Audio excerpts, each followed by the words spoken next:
So what's up guys, good afternoon. So ito yung gamit natin. Check natin yung fuel consumption niya. Nag-start ako kagabi ng 3,490 at ngayon ay umabot siya ng 3,535. Bali, ito yung info. Lalagay ko na lang yung info andyan. Naubusan ako sa bandang boundary ng San Manuel, Pangasinan. At naglagay ako ng 1 liter doon.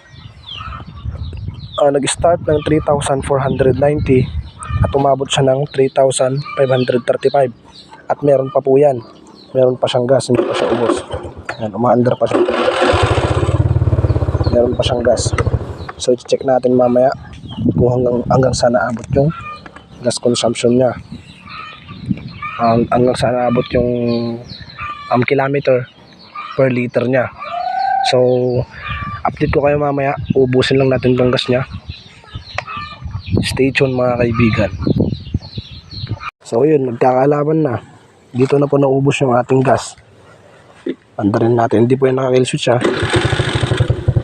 Aandar siya, pero mamamatay na. Yan, wala na siyang gas.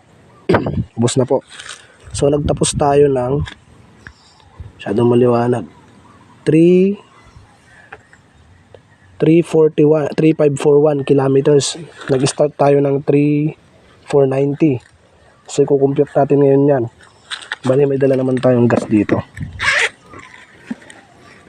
Umabot ata siya ng 50 kilometers per liter. So pukinang inaasan na yung nagsasabing 22 kilometers to per liter. Nagsasabing pang big bike. Grabe kayo. Ayan, dito na tayo naubusan. At as in wala ka na talagang makukulog dyan.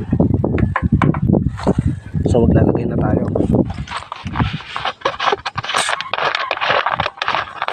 Nasa 50 kilometer na po ata siya 50 kilometer yung gas consumption niya. 50 kilometer per liter. Hindi na masama.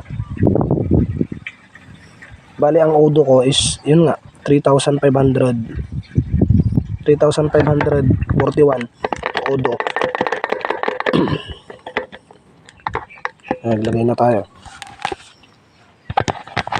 Compute natin. Finalize natin kung ilang kilometro yung natakbo. Alright.